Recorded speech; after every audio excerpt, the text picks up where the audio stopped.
বন্ধুরা, মিষ্টি recipe and ব্লগসে তোমাদের আরো একবার স্বাগত জানাই। আলু দিয়ে বিভিন্ন রকম রেসিপি করতে করতে একদম বড় হয়ে গেছো, অবশ্যই কিন্তু এটা ট্রাই করো। এটা হলো মাখা আলুর দম, চটজলদি তৈরি হয়ে যাবে অন্যরকম স্বাদের।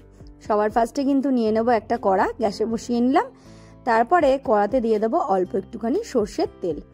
সর্ষের তেল দিয়ে কিন্তু খুব ভালো করে গরম হয়ে যাওয়ার পর এতে দিয়ে দেবো অল্প একটুখানি কালো জিরে। এবার এই কালো জিরেটা যখন খুব ভালো একটা গন্ধ বেরোবে তখন তাতে দিয়ে দেব পেঁয়াজ, ধনেপাতা আর কাঁচা লঙ্কা কুচো। সবার ফার্স্টে কিন্তু পেঁয়াজটাই দিয়ে দেব।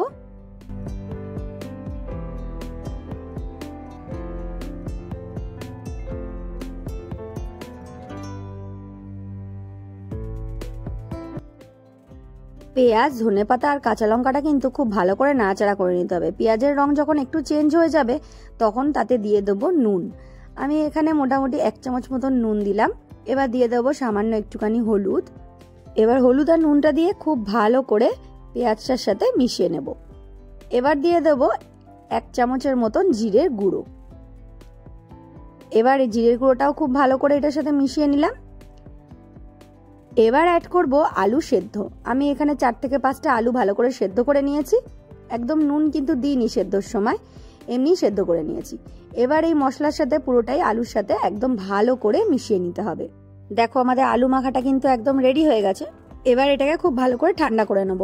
তারপরে চলো এর ব্যাটারটা বানিয়ে নিই। সবার ফার্স্টে নিয়ে নেবো একটা পাত্র, তাতে দিয়ে নেবো বেসন। আমি এখানে 4 থেকে 5 চামচ মতন বেসন নিয়ে নেব।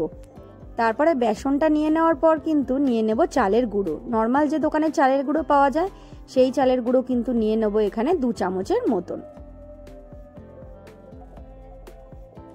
এবার দেব 1/2 চামচেরও কম একটুখানি নুন, আর দেব পিঞ্চ অফ খাবার সোডা।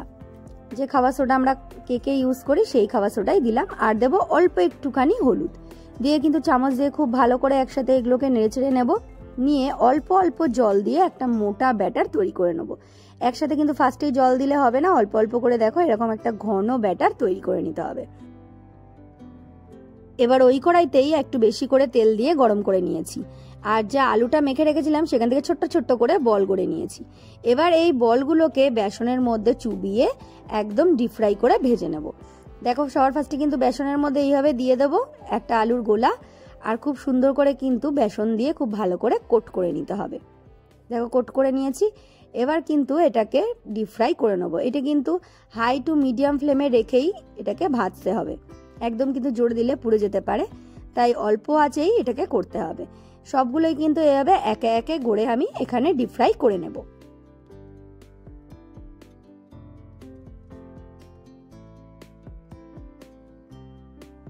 এবার খুব সুন্দর করে কিন্তু উল্টে পাল্টে একটু লালচে মতন করে নিয়ে আমাদের নামিয়ে নিতে হবে। দেখো খুব সুন্দর করে কিন্তু লালচে হয়ে গেছে। এবার এগুলোকে তেল থেকে তুলে নেব। দেখো খুব সুন্দর করে কিন্তু গোল্ডেন ফ্রাই হয়ে গেছে আমাদের আলুর যে বড়াগুলো সেগুলো। এবার ওই একটু তেল কমিয়ে নিয়েছি আর ওই তেলের মধ্যেই দিয়ে দিয়েছি সাদা জিরে। সাদা জিরেটা যখন খুব সুন্দর একটা গন্ধ বেরোবে তখন তাতে দিয়ে দেবো 2টো শুকনো লঙ্কা আর দিয়ে দেবো 2টো তেজপাতা। এবার দিয়ে দেবো আদা, রসুন, পেঁয়াজ বাটা মোটামুটি 4 চামচের মতন। এবার এই মশলাটা কিন্তু পুরোটা খুব ভালো করে কষিয়ে নেব যতক্ষণ না কাঁচা গন্ধটা যাচ্ছে। এবার দেখো খুব সুন্দর করে কিন্তু তেল ছেড়ে এসছে। এবার দিয়ে দেবো স্বাদ অনুযায়ী নুন, আর দেবো সামান্য একটুখানি হলুদ, আর দেবো এখানে লঙ্কার গুঁড়ো, দিয়ে দেবো অল্প একটুখানি জিরের গুঁড়ো, আর দেবো অল্প একটুখানি ধনের গুঁড়ো, আর দেবো কাশ্মীরি লঙ্কার গুঁড়ো। এই দিয়ে কিন্তু খুব ভালো করে আবারও একবার নাড়াচাড়া করে দেবো যতক্ষণ না তেলটা ছাড়ছে। দেখো খুব সুন্দর করে তেল ছেড়ে এসছে। এবার এতে দিয়ে দেবো 2 চামচ মতন ফ্যাটানো টক দই। এবার টক দইটা দিয়েও কিন্তু খুব ভালো করে মশলাটাকে কষিয়ে নেব। এবার মশলাটা যখন কষানো হয়ে যাবে তখন তাতে দিয়ে দেবো 1 কাপ মতন ফুটন্ত গরম জল। গ্রেভিটা যখন খুব ফুটতে শুরু করবে তখন তাতে এই যে আলুর বড়াগুলো সেগুলো অ্যাড করে দেবো।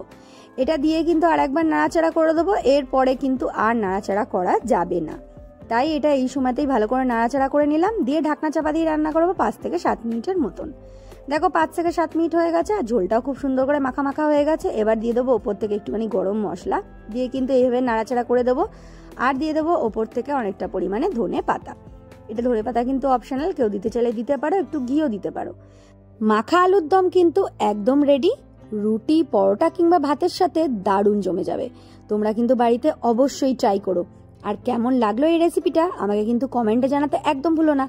আর ভালো লাগলে প্লিজ একটা লাইক করে দিও। আর নতুন বন্ধুরা থাকলে অবশ্যই সাবস্ক্রাইব করে নিও। বেল আইকনটা কিন্তু অবশ্যই প্রেস করো, যাতে এরকম ভিডিও দিলে তোমরা আগে পেয়ে যাও।